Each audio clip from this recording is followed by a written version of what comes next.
तो कभी सोचा है कि एक सेल को जिंदा क्या चीज रखती है? देखिए, ये सिर्फ एक दीवार नहीं है, ये तो एक जिंदा चलती फिरती त्वचा जैसी है जो लगातार बदल रही है। और यही वो सीमा है जो जीवन को मुमकिन बनाती है। आज हम सेल मेम्ब्रेन के इसी कमाल के फ्लूइड मोज़ैक मॉडल को समझने वाले हैं।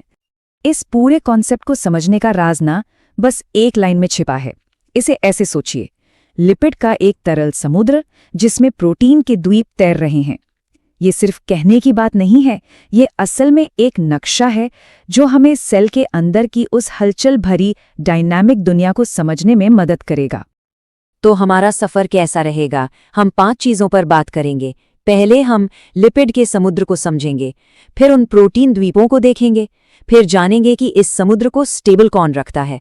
इसके बाद सेल के आईडी टैग्स को समझेंगे और आखिर में देखेंगे कि ये एक डायनामिक गेटकीपर की तरह कैसे काम करता है। तो चलिए शुरू करते हैं। तो सबसे पहले बात करते हैं इस समुद्र की ही, मतलब उस चीज की जो मेम्ब्रेन की बुनियाद है। और यहीं से ये समझना जरूरी है कि हम इसे फ्लूइड मोज़ेक मॉडल क्यों कहते हैं। देखिए, ये समुद्र बना है फॉस्फोलिपिड्स नाम के मॉलिक्यूल से। और मजे की बात यह है कि इनकी ना एक डबल पर्सनालिटी होती है। जैसा कि यहाँ दिख रहा है, इनका जो सिरा है उसे पानी से प्यार है, वो हाइड्रोफिलिक है। लेकिन जो पूंछ है उसे पानी से डर लगता है, वो हाइड्रोफोबिक है। और पानी के साथ प्यार और नफरत का यही रिश्ता पूरे स्ट्रक्चर की वजह बनता है। तो ये सब होता कैसे है? ये तो सिंपल फिजिक्स है। जिन पूंछों को पानी से डर लगता है वो सब एक साथ मिलकर अंदर की तरफ छिप जाती हैं, और जिन सिरों को पानी पसंद है वो बाहर की तरफ आ जाते हैं। और बस इसी से अपने आप एक डबल लेयर बन जाती है जिसे फॉस्फोलिपिड बाइलेयर कहते हैं। कमाल की बात है ना? और यहीं से वो शब्द आता है, फ्लूइड। ये फॉस्फोलिपिड मॉलिक्यूल्स एक जगह जमे हुए नहीं है, ये तो लगातार बह रहे हैं, एक दूसरे के आसपास घूम रहे हैं, ठीक वैसे ही जैसे किसी भरी हुई पार्टी में लोग डांस कर रहे हों।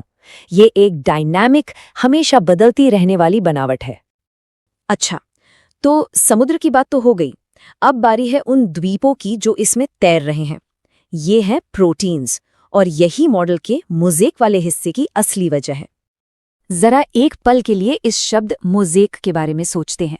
जैसे खूबसूरत मोज़ेक आर्ट होती है ना, जहां अलग अलग रंग के टाइल्स मिलकर एक डिजाइन बनाते हैं, बस कुछ वैसा ही यहां हो रहा है। लिपिड के समुद्र में अलग अलग तरह के प्रोटीन्स बिखरे हुए हैं और सब मिलकर एक फंक्शनल मास्टरपीस तैयार करते हैं। और ये प्रोटीन द्वीप भी 2 तरह के होते हैं। पहले तो हैं इंटेग्रल प्रोटीन्स। ये समझिए कि मेम्ब्रेन में एंकर की तरह गड़े हुए हैं, कुछ तो आर पार भी निकले हुए हैं। और फिर आते हैं पेरिफेरल प्रोटीन्स। ये सतह पर हल्के से जुड़े होते हैं, जैसे कोई लाइफ राफ्ट जो आसानी से अलग हो सकता है। तो सवाल ये है कि इस लिक्विड जैसे समुद्र को बहुत ज्यादा बहने या जमने से कौन रोकता है? और यहीं पर एंट्री होती है कोलेस्ट्रॉल की। ये मेम्ब्रेन का स्टेबलाइजर है जो पक्का करता है कि तरलता, मतलब फ्लूइडिटी, एकदम सही रहे। इसे ऐसे समझिए, कोलेस्ट्रॉल मेम्ब्रेन का थर्मोस्टैट है। जब तापमान कम होता है तो ये फॉस्फोलिपिड्स को जमने से रोकता है, और जब गर्मी बढ़ती है तो ये उन्हें बहुत ज्यादा फैलने से रोकता है। मतलब ये एक तरह का गोल्डीलॉक जोन बना देता है, न ज्यादा सख्त न ज्यादा लिक्विड, एकदम परफेक्ट। ओके, तो अब एक बहुत जरूरी सवाल पर आते हैं। आखिर सेल्स एक दूसरे को पहचानते कैसे हैं? इसका जवाब मेम्ब्रेन की सतह पर लगे यूनिक आईडी टैग्स में छिपा है।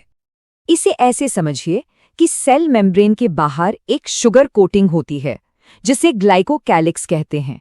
ये परत कार्बोहाइड्रेट से बनी होती है और हर सेल का अपना यूनिक मॉलिक्यूलर फिंगरप्रिंट बनाती है। इसी की वजह से हमारा शरीर पहचान पाता है कि कौन अपना है और कौन पराया।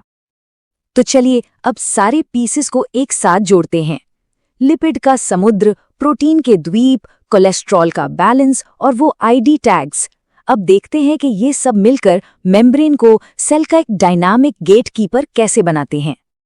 सीधे शब्दों में कहें तो ये मेम्ब्रेन सिर्फ एक बाउंड्री नहीं है, ये एक बहुत होशियार गेटकीपर है जो ट्रैफिक कंट्रोल करता है, मैसेज रिसीव करता है, सामान इधर उधर पहुंचाता है और पड़ोसियों को भी पहचानता है। मतलब ये एक बहुत ही बिजी जगह है। और शायद इसका सबसे जरूरी काम है सिलेक्टिव परमिएबिलिटी। सोचिए, ये किसी हाई प्रोफाइल क्लब का बाउंसर है। बहुत सिलेक्टिव। ये तय करता है कि कौन अंदर आएगा और कौन बाहर रहेगा, और गेस्ट्स को अंदर बाहर कौन ले जाता है, वही प्रोटीन द्वीप, जो खास चीजों के लिए चैनल या कैरियर का काम करते हैं। तो ये है पूरी कहानी। तरल लिपिड का समुद्र और प्रोटीन्स का मोज़ैक मिलकर कोई पत्थर की दीवार नहीं बनाते। वो एक जिंदा, हमेशा बदलती रहने वाली बाउंड्री बनाते हैं, जो सेल को बाहरी दुनिया से अलग भी करती है और जोड़ती भी है।